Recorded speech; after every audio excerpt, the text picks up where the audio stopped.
எல்லாரும் எப்படி இருக்கீங்க? நல்லா இருக்கீங்களா? என்ன வாய்ஸ் வந்து ஒரு மாதிரி பவரா வருதுன்னு நீங்க வந்து எதிர்பார்த்துக்கிட்டு இருப்பீங்க. கம்ப்ளீட்டா இது வந்து எனக்கே ஷாக்கிங், பட் சொல்லிதான் ஆகணும். April 23 election day, July 23 collection day, அதுவும் எனக்கு ஃபர்ஸ்ட் டிக்கெட் கிடைச்சிருச்சு गाइस. சோ வந்து திருப்பதியில கூட விஐபி டிக்கெட் வந்து கிடைச்சிரும்.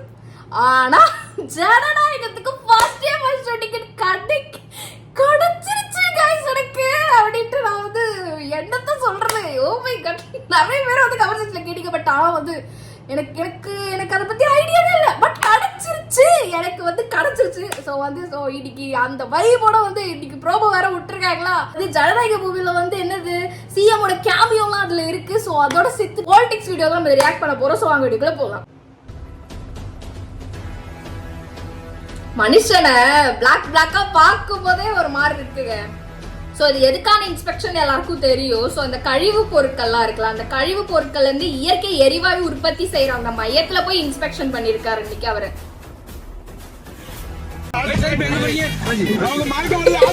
இவர் என்ன கருத்து?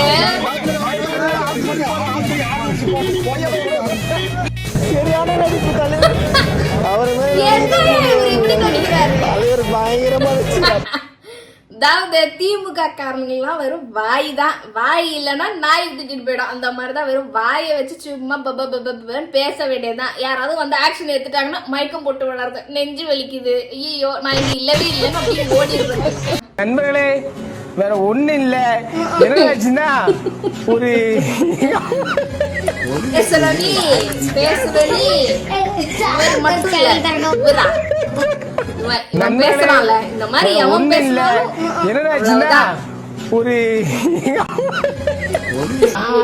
யாரோ ஒருத்தர் அடிச்சு சிஎம் ஆகல, நான் அடிச்சதே சிஎம் தான் சொல்லி கொளத்தூர்ல அழ வச்சு இந்தியாவுக்கு ஓட வச்சு லண்டன்ல தஞ்சமுகம் அந்த மனுஷனோட பிறந்த நாளை வாழ்க்கை ஃபுல்லா கொண்டாடுவோம்.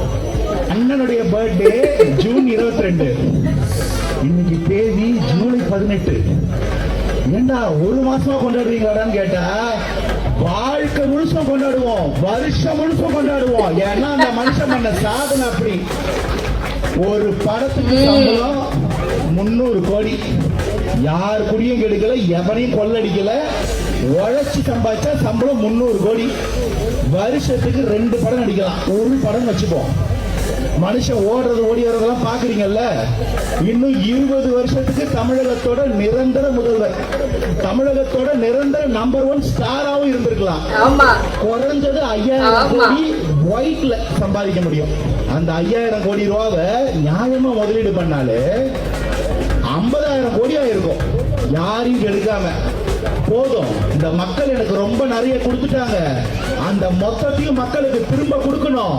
இந்த இடத்த இது ஊழல் ஆயிடுச்சு, குப்பப்பட்டிருக்கு, ஊழல் பட்டிருக்கு, அழுக்கப்பட்டிருக்குன்னு சொல்லிக்கிட்டு போயிட்டு 50வது மாடியில பக்கத்து நாட்டுல வீடு வாங்கிட்டு வாழ்ந்துட்டு இருக்கவங்க மத்தியில இது என் ஊரு, என் மக்கள், நான் இறங்கி குற்றம் செய்வேன் அத்தனையும் தூக்கி போட்டு ஒரு மனுஷன் தன்னந்தனியா வந்து நின்று ஒரு கட்சியை அவரே ஆரம்பிச்சு 2 வருஷத்துல 78 வருஷ கட்சி, 56 வருஷ கட்சி, 26 கட்சி கூட்டணி, 18 கட்சி கூட்டணி நின்ற ஒட்டுமொத்த பேரையும் ஒரே எலெக்ஷன்ல முட்டி போட வச்சு தண்ணி கொடுக்க வச்சார்ல, அந்த மனுஷன் பிறந்த நாள அவரு தாங்க பேசினாரு. வரக்கூடிய 23 ஜனநாயக படம் வெளியாக இருக்கு, முதல்வருடைய படம். ஏதாவது கொண்டாட்டங்கள் ஏற்பாடுகள் இருக்கா உங்களுடைய தொகுதியில? இல்ல, இது வந்து ரொம்ப பொறுப்போட நடந்துக்கணும்னு முதலமைச்சர் எங்ககிட்ட சொல்லியிருக்கிறாரு.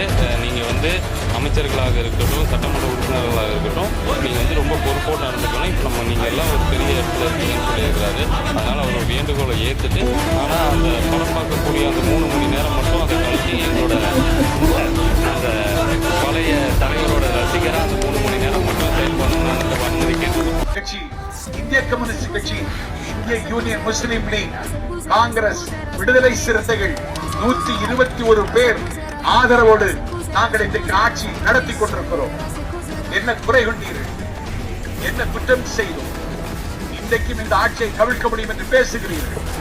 6 மாதத்தில் தாவேக ஆட்சிக்கு முடிவு வந்துவிடும் என்று அண்ணன் ஸ்டாலின் பேசுகிறார். அவருடைய சத்புத்திரன் இருக்கிற உதயநிதி உளறி கொட்டுகிறார். எல்லாருங்க அதுதான் எல்லாருக்கும் தெரியுது. உதவாநிதி பேசாம உதவாநிதினு போயிட்டு பர்த் சர்டிபிகேட்ல போய் மாத்திருங்க. எல்லாரும் உங்களை அவனை கூப்பிடுறாங்க. ஒண்ணு சின்ன திட்டின்னு வைங்க, இல்ல உதவாநிதினு வைங்க, உதயநிதி வைக்க. எந்த நேரத்துல நம்ம அண்ணன் ஜெயிச்சான்னு தெரியல. சூரியனா வரமாட்டேங்குது. ஆட்சி எப்படி கலைந்து விடும். மானங்கெட்ட தமிழ்நாட்டினுடைய முதலமைச்சர் உன்னை சட்டமன்றத்துக்குள்ள வச்சு பாத்துக்கிறோம்டா. நாங்க என்ன கோமாளி பையில நினைச்சுக்கிட்டு இருக்கிற புடுங்குவ. இவன் கோமாளி பையலா இல்ல. சட்டமன்றத்தை பூட்டினா உனக்கு எலும்பு இருக்காது, ஒட்டச்சிட்டு தான் உன்னை இவனை அடிப்பு விடுவான். பூட்னா எலும்பு இருக்காதா? ஆம்பளை இருந்தீங்கன்னா சட்டசபையில சிஎம் பேசும்போது எப்படி சட்டசபையில சிஎம் பேசும்போது ஆம்பளையா இருந்தானா நின்னு பேசுறா. நீ பேசுறா, உடைச்சு விடுவியா? நீ பூட்டுனா உடைச்சு விடுவியா? அப்படிலாம் நீ நடந்து போ. கிட்ட நெருங்க முடியுமா நாயே? நீ கிட்ட நெருங்க முடியுமா? எங்க அண்ணன் கிட்ட நெருங்க முடியுமா? அவ்வளோ எம்எல்ஏஸ் இருக்காங்க, அங்கேயே முடிச்சு போட்டுருவாங்க. எலும்பு உடைச்சிருவியா? எலும்பு உடைச்சிருவியா நீ? உனக்கு உடம்புல எலும்பு இருக்குமானே எனக்கு தெரியாது கைஸ். எனக்கு என்ன சொல்றது, அப்படியே புழு இருக்கு தெரியுமா? புழுக்கு எலும்பு இருக்காது. அந்த மாதிரி ஊர்ந்துட்டு தான் போகணும், இல்லை உன்னை யாராவது தூக்கிட்டு தான் போகணும். அந்த மாதிரி யாராவது கடவுள்கிட்ட வேண்டிக்கோ. நீ சிஎம் காலில் போய் விழுந்து ஐயா நான் தெரியாம சொல்லிட்டேன் அப்படின்னு போய் மன்னிப்பு கேளு. உனக்கு எப்படி சொல்றது, உயிர் பிச்சையாவது வரும். கூட்டி பாரு சட்டமன்றத்தை.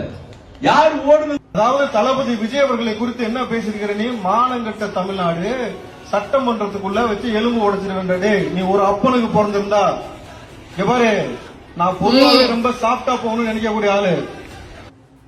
இந்த மனுஷன் இது வரைக்கும் எந்த இன்டர்வியூலுமே எந்த பிரஸ் மீட்லயும் இன்டர்வியூலும் சரி, இந்த மாதிரி பிரச்சாரத்திலயும் சரி, என்னது மாநாட்டிலயும் சரி, எதுலயுமே இவர் இப்படி பேசி நான் பார்த்தது கிடையாது. சரியா?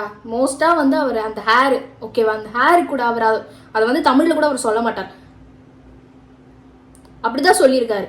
ஆக்ஷன்ல காட்டுவார் இந்த மனுஷன். உண்மையில பேசுறது மட்டும் இல்லாம எலும்பு உடைச்சு எனக்கே இவ்வளவு டெம்பர் ஆகுதுன்னா அப்ப இவருக்குலாம் என்ன ஆகும் சொல்லுங்க. இதுக்கு மேல உனக்கு மரியாதை கிடையாது. எங்க அண்ணன் மட்டும் ஒரு கஞ்சாட காட்டிட்டாருன்னு வச்சுக்க, மௌன நீ சட்டமன்றத்துக்குள்ள உனக்கு ரேங்கிங் தான். நல்லா யோசிச்சுக்கோ. ஈசிஆர் சரவணன் ஒரு ஆள் இருக்கிறார் தெரியுமா? அவர் வரலாறு தெரியுமா? அவர் எத்தனை வருஷமா தளபதியோட பயணம் பண்ணிட்டு இருக்காரு தெரியுமா? அண்ணனோட பயணம் பண்ண எத்தனை நபர்கள் நீங்க சட்டமன்றத்துக்குள்ள இருக்கிறாங்க? நீ கோட்டையில பேசிட்டு வெளியில வரதுக்கு முன்னாடி கோட்டையை சுத்தி 1 கோடி பேர் நிப்பான்டா. எழுதி வச்சுக்க, 1 கோடி பேர் நிப்பான் லைவ்ல. அந்த நிகழ்ச்சியை பார்த்ததுக்கு பிறகு வேண்டிக்க. உனக்கு கடவுள் நம்பிக்கை இருந்துச்சுன்னா தயவு செஞ்சு வேண்டிக்க. தளபதி காலை பிடிச்சு மன்னிப்பு கேட்டுக்க. ஐயா நான் தெரியாம பேசிட்டேன், கொள்ளையடிச்சு வளர்ந்துட்டு அந்த காசுல தின்னு பேசிட்டேன்னு சொல்லிட்டு நீ மன்னிப்பு கேட்டு பழகி. இப்படி நீ உயிர் பிச்சை கேட்டு வாழ்ந்துட்டு போயிடு. அவ்வளவுதான். மாட்டினேன்னு வச்சுக்கோ, எலும்பு உடைப்பியா? உடம்புல ஒரு எலும்பு கூட இருக்காது. விடுமுறை விட வேண்டும். நடிகர் விஜய் நடித்த ஜனநாயகன் படத்திற்கு அரசு விடுமுறை விட வேண்டும். இதுவே அதிமுகவின் கோரிக்கை. உண்மையாவே அதிமுக திமுக இருக்கிறவங்க எல்லாமே மலுமட்ட தற்குறிகளா? என்ன நான் சொல்றதுன்னே எனக்கு ஒன்றும் புரியல. இவனுங்க பாருங்க கைஸ், ஆட்டு மந்தை இருக்குல்ல, மாட்டு மந்தை, ஆட்டு மந்தெல்லாம் அதுவே தோத்துரும். அதோட மோசமா இருக்கானுங்க. என்னது இந்த புடிச்சிட்டு போனாங்கல்ல ஒரு பரதேசியா, எலும்பு உடைப்பேன் அது சொல்ல கூட எனக்கு பிடிக்கலங்க. அந்த பக்கம் இந்த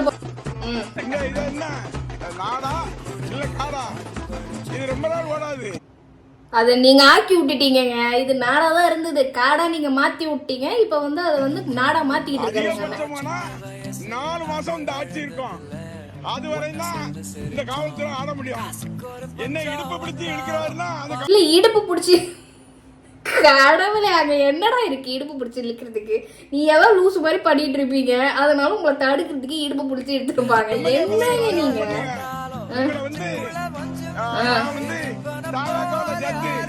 நான் எனக்கு மூச்சு வாங்கி எனக்கு வயிற்று கலக்கி ஒழுங்கா பேசியா?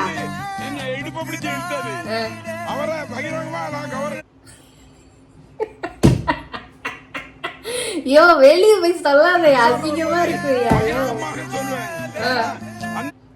சொல்லு, அந்த காவல்துறை இடுப்பு பிடிச்சி இழுத்தாரு அப்படின்னு சொல்லு, தைரியமா சொல்லு. 13 பேர் பண்ணாங்க. அந்த இல்ல ஆ அந்த ஓ போயா டுபாகூர்